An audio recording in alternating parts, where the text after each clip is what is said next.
Hello everyone, welcome to the video. This is my UIICAO self-given analysis. So first of all, before starting the video, I'm very disheartened with my attempts and I was not able to give my 100%. I don't know why. The paper overall was, trust me, it was from easy to moderate and I was not able to solve reasoning question. I mean बहुत easy आया था reasoning मुझे, जैसे कि एक आया था ABCD PQRST ऐसा कुछ, 4 लोग ऊपर 4 लोग नीचे, और ये इतना इजी था and it took me around 8 minutes और फिर भी मैं शायद इसको नहीं कर पाया. पता नहीं, मतलब I was completely brain struck. मतलब कुछ हो ही नहीं रहा था मेरे साथ पूरे पेपर में, एक्सेप्ट फॉर कंप्यूटर और GA और English which is my strong section in every exam. मेरे से रीजनिंग और quants I don't know why and what, but I think I need to practice a lot. बहुत ज़्यादा प्रैक्टिस करनी पड़ेगी क्योंकि बहुत सारे लोगों ने after exam I asked 3-4 people, सबके अटेम्प्ट्स रीजनिंग में तो एटलीस्ट 30-32 तो थे ही. And what I believe, if you are not scoring और not attempting more than 32 to 35 marks in reasoning, then we need to relook our strategy of attempting the exam and our strategy of studying, because I am really disheartened with my attempts. पता नहीं मेरे साथ कुछ हो ही नहीं पा रहा था. Even you won't imagine, I have cleared IRDAI prelims and इसका और इसका रीजनिंग ना लगभग सेम ही था. हाँ, USS कैन से थोड़ा सा हल्का ऊपर था बट लगभग सेम ही था. मैंने IRDAI प्री के रीजनिंग में सारे अटैम्प्ट किए थे बट आज मेरे से कुछ हो ही नहीं पड़ता. I don't know why, whether it was tough. No, it was not tough, it was easy, but मेरा माइंड एकदम क्लॉक्ड हो गया था. एक बहुत टाइम लग रहा था, पता नहीं क्यों. सो आपको कैसा लगा रीजनिंग के बारे में आप भी बताओ. But it was easy. If someone is saying कि नहीं टफ था, then either we are not prepared for the exam and we just went for the exam. English में भी देखो मेरे, हाँ, English is my, in every exam I have attempted very nice and I have also scored nice marks in English. तो मेरे को लगता है कि 48 तक आ जाएगा इसमें, 48-50 मार्क्स आ जाएंगे. मैंने काफ़ी अच्छा अटेम्प्ट किया और एक्यूरेसी इसमें हमेशा रहती है. Again if you look eight counts, इसमें अगर 25 से 28 अगर अटेम्प्ट नहीं है तो फिर यूआर कैटेगरी में भूल जाओ, सिलेक्शन नहीं होगा. इसमें अगर 30-32 अटेम्प्ट 100% एक्यूरेसी के साथ नहीं है तो भूल जाओ, यूआर कैटेगरी में नहीं होगा. इवन इन OBC और EWS में भी नहीं होगा. तो पता नहीं, इसमें एक क्वेश्चन आया था, एक सर्कल था डायग्राम, कितने मैच ड्रॉ हुए, कितने मैच जीते, कितने मैच हारे, कितने मैच, वैसा था. और उसमें मुझे 10 मिनट लग गए और वो सिर्फ 2 ही क्वेश्चन सॉल्व हुए. पता नहीं क्यों, पर फिर आगे चलता गया, फिर वो गलत होते गए.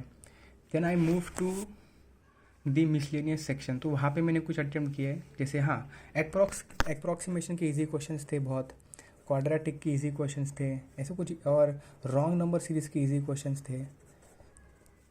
तो यहाँ से 15 तो इधर ही हो गए. और हाँ, और मैंने सिर्फ 3 ही अटेम्प्ट किया. हाँ भाई, इतने अटेम्प्ट किए मैंने बहुत. यहाँ पे मैंने 2 क्वेश्चन छोड़ भी दिया अप्रॉक्सीमेशन में, 2 थोड़े हार्ड थे. तो but again this was very disappointed day for me. पता नहीं सुबह सुबह क्या हो जाता है, इतना अच्छा दिमाग चल ही नहीं पाता. 9 से 12 एग्ज़ाम था एंड फट जो होता है ना, एक एकदम फ्लो में हम जब भी करते हैं कोई भी पेपर सॉल्व, वैसे हो ही नहीं रहा था. तो only the thing was computer मेरा बहुत ईजी गया. मतलब मुझे लगता है कि इसमें 20 में से 20 आ जाएंगे, बट अगेन ये सबके लिए ईजी था. This will not be the deciding factor. ये सबके लिए ईजी ही था. मतलब even if someone who has not studied, उसका भी 17-18 हो जाएगा, मतलब अटेम्प्ट 100% एक्यूरेसी के साथ. तो हाँ, this is what I think. फिर GA was also good for me. मैंने 18-19 100% एक्यूरेसी के साथ किया है. बाकी मुझे पता नहीं 22 जो मैंने किया है सही कि गलत, बट हाँ, ये इतना ही सही है ये. So this is my overall attempt. If you look at this is very less and I haven't perform up to the mark. This is what I think. तो कट ऑफ की अगर बात करूँ, देखो कट ऑफ जाएगी UR की, ऐसा मुझे लगता है 152 से 155.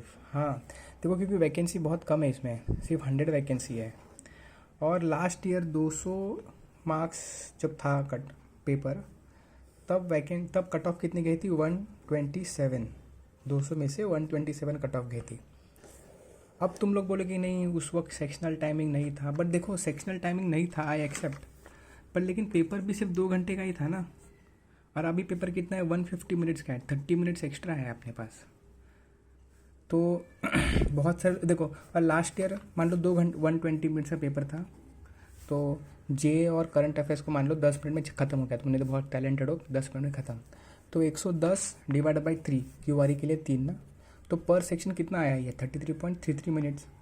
लेकिन अभी ऐसा नहीं है, रीजनिंग में 40 मिनट है, इंग्लिश में 40 है, ऐसा था ना, हाँ। क्वांट्स में 30 मिनट्स है, तो you are already getting more time in this exam compare to what you used to get last year. Not more time but exactly उतना ही में, बट आई गेस हाँ इतना हो सकता है। Now let's come to the cut off. देखो मैंने जब आज एग्ज़ाम दिया ना, what I noticed is attendance level was very low. If this was the same with you, please comment in the comment section about the attendance. मेरी class में लगभग 50 लोगों की बैठने की जगह थी, और कुछ 3-4 लोग ही आए थे, नहीं मैक्स 5-6 लोग ही होते थे। और पूरे हॉल में जब एग्ज़ाम ख़त्म हुआ तो बहुत कम लोग निकले। तो आई don't know whether the exam centre was different, क्योंकि IRDAI और UIIC का एग्ज़ाम सेंटर एक ही था, मेंस भी था ना IRDAI का आज, और UIICAO का एक ही सेंटर था। तो मे बी जिसका दोनों मेंस है उन्होंने सेम दिया होगा। सो अटेंडेंस लेवल के बारे में आप बताओ। देखो वैकेंसी 100 ही है, और कट ऑफ लास्ट ईयर 200 में से 127 थी, तो आई एम एक्सपेक्टिंग कि एटलीस्ट यार 30 मार्क्स तो बढ़ेगा ही ना, क्योंकि इंग्लिश में उसने मार्क्स बढ़ाए 50 क्वेश्चन 60 मार्क्स, क्वांट्स में उसमें 40 क्वेश्चन 50 मार्क्स है, और कंप्यूटर पे देखो पहले एक ही मार्क्स का था, अभी 2 मार्क्स का है। तो यू कैन सी कि कट ऑफ तो थोड़ी सी बढ़ेगी। तो this is what I think about cut off. 152 से 155 जाएगी। आई don't know whether final selection के लिए इतना काफ़ी रहेगा क्या, क्योंकि आपको पता ही है ना कि इसको 85% है और 15% इंटरव्यू का है।